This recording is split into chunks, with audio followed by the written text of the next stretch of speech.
Hello student, कैसे हो सभी। उम्मीद करता हूँ कि आप लोग अच्छे होंगे और स्वस्थ होंगे। स्टूडेंट, इसके पहले हमने सोशल फार्मेसी के 2 इंपॉर्टेंट क्वेश्चन कराए हुए थे, लॉन्ग क्वेश्चन। अगर आप उस वीडियो को नहीं देखोगे तो उस वीडियो को पहले देख लीजिएगा, इसके ठीक पहले ही वो वीडियो है। देन इसके बाद से हम 3 नंबर और 4 नंबर जो इम्पोर्टेंट क्वेश्चन है वो हम सॉल्व करने वाले हैं। ठीक है, तो सबसे पहले आप सभी को मैं ये बताना चाहता हूँ कि एक हम सीरीज लेकर चल रहे हैं जो कि डी फार्मेसी फर्स्ट ईयर और सेकेंड ईयर दोनों बच्चों के लिए ये सीरीज चलने वाली है, ताकि आपके एग्जामिनेशन में अच्छे खासे मार्क आ सके और इम्पोर्टेंट क्वेश्चन ही यहाँ पे कराए जा रहे हैं। तीसरा क्वेश्चन जो शुरू करते हैं हम सोशल फार्मेसी का, कह रहा है कि explain the concept of rational use of, है ना, मेडिसिन। यानी ये क्वेश्चन आपके एग्जाम के पॉइंट ऑफ व्यू से काफ़ी ज़्यादा इंपॉर्टेंट है।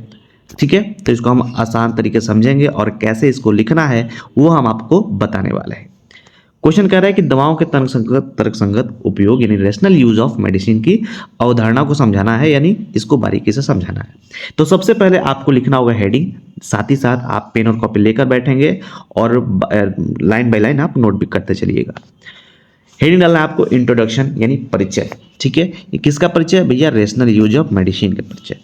इसमें होता क्या है, इसमें देखिए, इसमें होता क्या है, दवाओं का जो तर्कसंगत उपयोग है यानी रेशनल यूज ऑफ मेडिसिन, जो दवाओं का हम उपयोग करते हैं किस तरीके से करते हैं उसको इसमें समझाया गया है। तो भैया रेशनल यूज ऑफ मेडिसिन का अर्थ होता है कि मरीज को उसकी बीमारी के अनुसार सही दवा, सही मात्रा और सही समय और कम से कम लागत में दी जाने की जो प्रक्रिया होती है उसे हम बोलते हैं रेशनल यूज ऑफ मेडिसिन। फिर से सुनिएगा, 3-4 चीजें इसमें बता रहा है रेशनल यूज ऑफ मेडिसिन में। पहला कि आपको सही दवा देना है, किसको? पेशेंट को। सही मात्रा में देना है, ठीक है, और सही समय पर देना है और कम से कम लागत में देना है। ठीक है, इसी को हम बोलते हैं रेशनल यूज ऑफ मेडिसिन, यानी एक मेडिसिन का अच्छे तरीके से उपयोग करना ही रेशनल यूज ऑफ मेडिसिन कहलाता है। इतनी चीजें क्लियर हो गई। अब इसको इंग्लिश में कैसे लिखोगे, क्योंकि देखिए समझना आपको हिंदी में है लेकिन एग्जामिनेशन में आपको इंग्लिश में ही लिखना है स्टूडेंट। ठीक है, तो घबराइएगा मत। ठीक है, यहाँ देखिए rational use of medicine mean and that patient receive medicine up, है ना, appropriate to their clinical need in the correct dose for an adequate period of time and the lowest possible cost, यानी कम से कम लागत में उसको दे देनी चाहिए। ठीक है, ऐसे ही आपको लिखना है। नेक्स्ट हेडिंग डालेंगे, आपको क्या डालना है कि important of rational use of medicine. Importance क्या है, क्यों हमको इंपॉर्टेंस, क्यों जरूरी है ये। तो भैया सबसे पहला तो हेडिंग सब हेडिंग डालेंगे क्या कि सेफ ट्रीटमेंट। इससे क्या होता है, यह मरीजों के लिए सुरक्षित और प्रभावी उपचार सुनिश्चित करता है। It ensure safe and effective treatment of for medicine patient. ठीक है, दूसरा हेडिंग क्या डालेंगे कि प्रिवेंशन ऑफ ड्रग मिसयूज, यानी जो ड्रग होता है उसका काफ़ी ज़्यादा मिसयूज होता है तो उसको रोकने का भी काम होता है। जैसे यह एंटीबायोटिक जैसी दवाओं के गलत या अधिक उपयोग को रोकता है।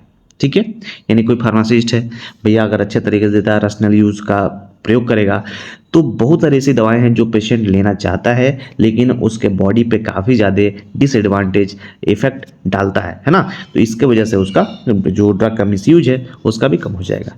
इट प्रिवेंट ओवर यूज और misuse of medicine such antibiotics. ठीक है, तीसरा हेडिंग डालेंगे क्या, तीसरा हेडिंग में लिखेंगे कि रिड्यूस साइड इफेक्ट। जैसे मैंने बताया काफ़ी ज़्यादा पेशेंट लेते हैं दवा और साइड इफेक्ट उनके बॉडी पर देखने को मिलता है।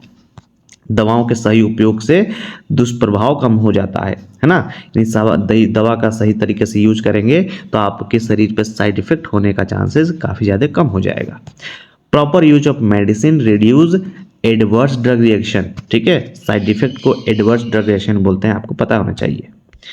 चौथा इकोनॉमिक बेनिफिट्स। भैया अगर आपका हेल्थ सही होगा, आपके पास आय भी होनी चाहिए, लेकिन आपके पास खर्च करने के लिए पैसा ज़्यादा नहीं, कम ही में ही काम आपका चल जाएगा। ठीक है, इसके वजह से यह अनावश्यक स्वास्थ्य खर्च को कम करता है। ठीक है, it reduce unnecessary health care cost. ठीक है, इसके बाद आपको डालना है क्या, role of pharmacist in rational use of medicine. एक फार्मासिस्ट की रेशनल यूज ऑफ मेडिसिन में क्या रोल होता है ना, क्या भूमिका होती है, तो सबसे पहले आप लिखेंगे क्या कि फार्मासिस्ट मरीजों को शिक्षित करते हैं, है ना, प्रिस्क्रिप्शन की जांच करते हैं, परामर्श देते हैं और दवाओं की सुरक्षा पर निगरानी रखते हैं।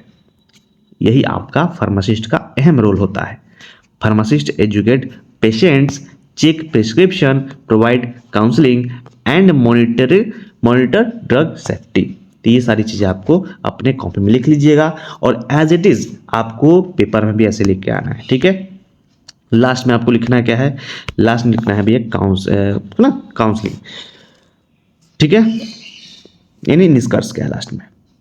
तो भैया निष्कर्ष ये है कि सुरक्षित स्वास्थ्य सेवा और बेहतर उपचार परिणाम के लिए दवाओं का, है ना, तर्कसंगत उपयोग अत्यंत आवश्यक है। यानी rational use of medicine is essential for safe health care and better treatment outcome, ठीक है।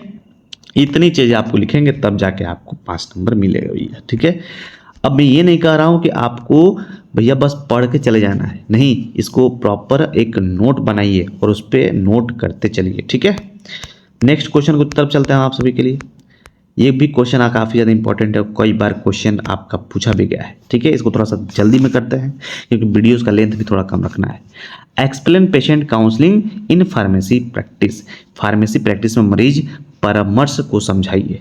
जो पेशेंट को काउंसलिंग करते हैं फार्मासिस्ट, उसको समझाना है आपको कि कैसे क्या करते हैं भैया।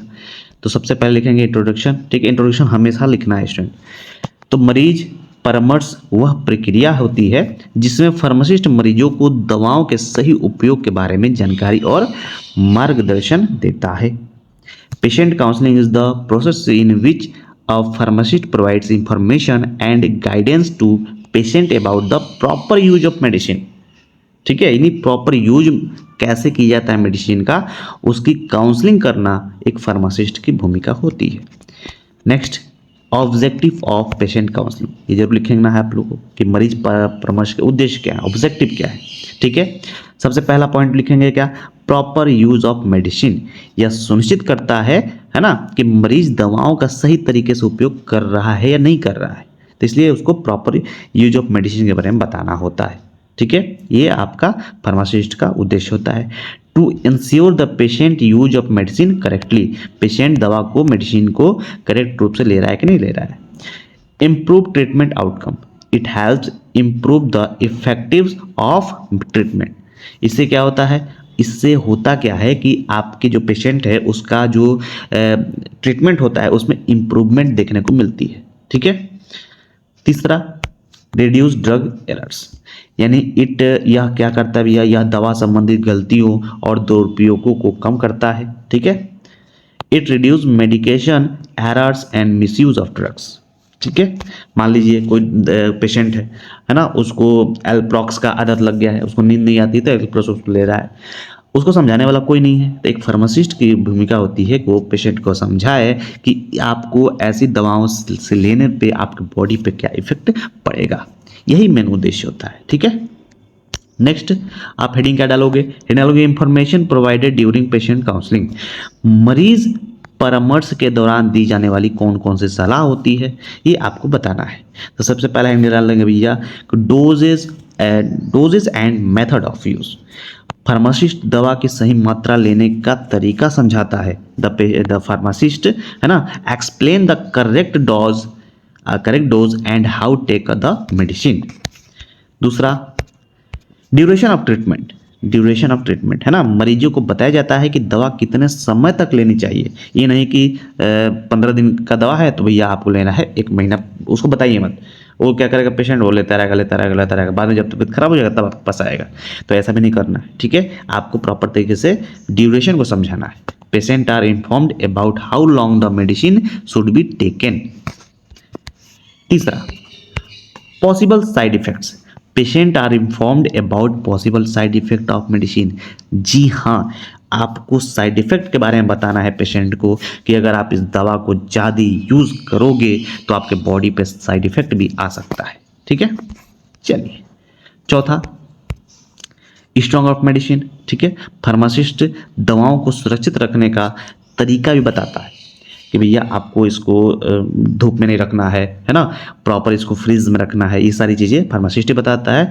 तो pharmacist advise patient about proper storage of medicine, in storage के बारे में, स्टोरेज कंडीशन के बारे में बताता है। ठीक है, तो भैया इतनी ही चीज़ें आपको लिखनी है एग्जाम में, ज़्यादा नहीं लिखना है। मैंने इसमें 2 क्वेश्चन आपको कराए हैं, ठीक है, और इसके पहले वाले भी जो वीडियो था उसमें मैंने पहला और दूसरा इंपॉर्टेंट क्वेश्चन सोशल फार्मेसी से रिलेटेड मैंने बताया है। लगभग मैं आपको इसको इस साल में 40 क्वेश्चन बताने वाला हूँ, ठीक है, 40 क्वेश्चन, और ये पीडीएफ मैं आपको फ्री में देने वाला हूँ। ठीक है, तो आप सभी जरूर से जुड़े रहिएगा इस चैनल पे, ताकि आप सभी को ऐसे बेनिफिट मिलते रहे। चलिए मिलते हैं आप सबसे अगले वीडियो में, तब तक अपना ख्याल रखिए। जय हिंद, जय भारत।